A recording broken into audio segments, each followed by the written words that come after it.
Hello student, आज हमारी second class है एनसीईआरटी की साइंस। तो पहले क्वेश्चन पर चलते हैं। पहला क्वेश्चन है आपका, लोहे के ऊपर जिंक की परत चढ़ाने को क्या कहते हैं?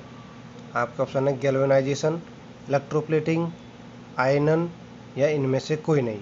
आपका सही आंसर होगा गैल्वेनाइजेशन। नेक्स्ट क्वेश्चन पर चलते हैं। सूर्य के अलावा पृथ्वी के निकटतम तारे से प्रकाश को पृथ्वी तक आने में लगने वाला समय कितना है? आपको ये बताना है। आपके ऑप्शन है 4.2 सेकंड, 42 सेकंड, 4.2 वर्ष या 42 वर्ष।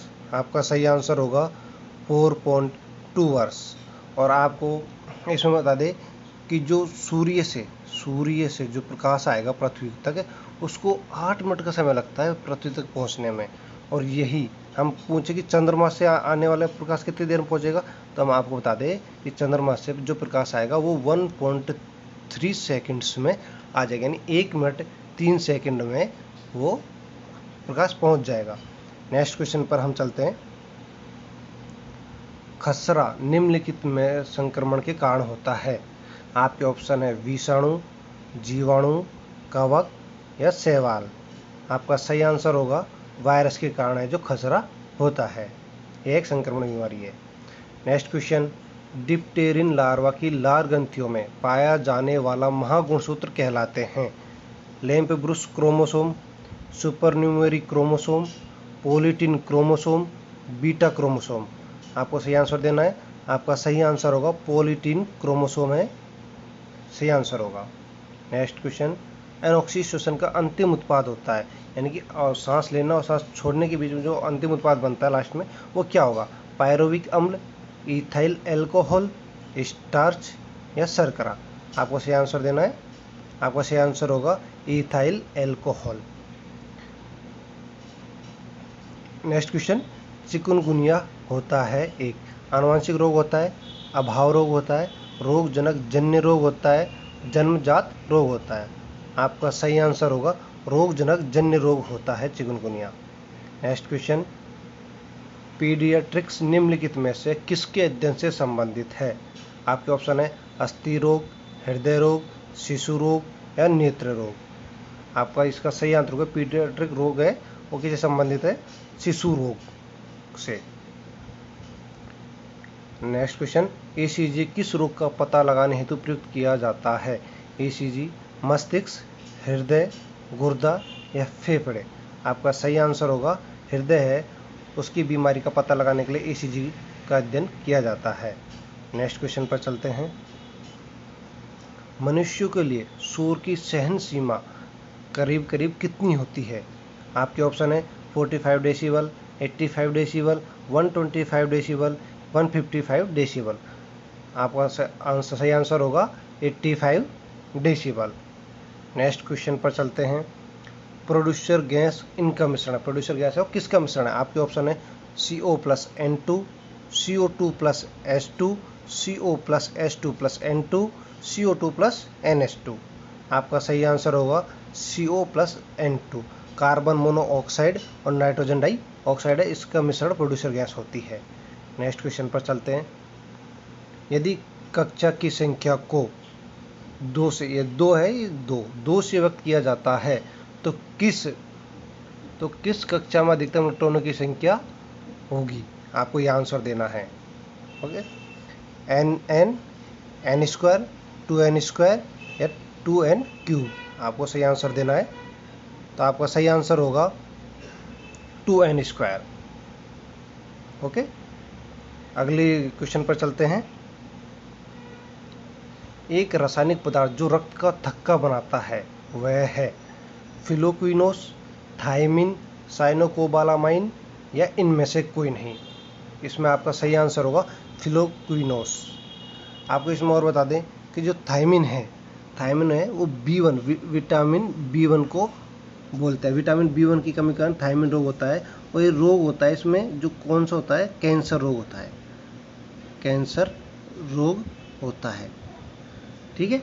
अब साइनोकोबालामाइन है जो इसमें हम बताएंगे, साइनोकोबालामाइन जो विटामिन B12 की कमी के कारण होता है, और इसमें रोग कोबाल्ट धातु है उसकी कमी के कारण होता है। आपको ये ध्यान रखना जरूरी है।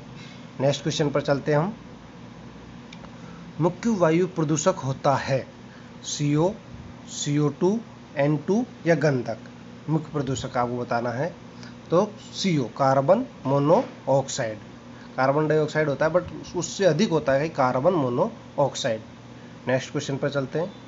तूतिया का रासायनिक सूत्र है। आपके ऑप्शन है CuS, CuOH का whole twice, CuCl2 2H2O, CuSO4.5H2O। आपको सही आंसर देना है। आपका सही आंसर होगा CuSO4.5H2O। आप सोचेंगे तूतिया क्या होता है? ये तूतिया नहीं है, इसको बोलते हैं कास्टिक सोडा, यानी कि नीला थोता, ठीक, सोडा, जिसको हम नीला थोता भी बोलते हैं। नीला थोता, नीला थोता। ये ध्यान रखना, थोड़ी लिखने में प्रॉब्लम आ रही है तो इसमें कोई वो ना, आप याद रख लें। नीलत होता यानी कॉपर सल्फेट भी बोलते हैं इसको, copper sulphate, copper sulphate, copper sulphate. अच्छी तरह ध्यान रखें। ये आ सकता है कि कॉपर सल्फेट को क्या बोलते हैं या नीलत होता को क्या बोलते हैं, ये अकार्बनिक यौगिक है जिसे तूतिया बोलते हैं, ध्यान रखें। नेक्स्ट क्वेश्चन पर चलते हैं। केचुआ किसानों को किस प्रकार लाभ पहुंचाता है? आपके ऑप्शन है हानिकारक कीटों को नष्ट करके, हानिकारक जीवाणुओं को नष्ट करके, उपयुक्त दोनों, या भूमि को पोल करके। आपका सही आंसर होगा भूमि को पोल करके जो केचुआ है किसानों को लाभ पहुंचाता है। Next question. एंडोल एसिटिक अम्ल का अन्य नाम है।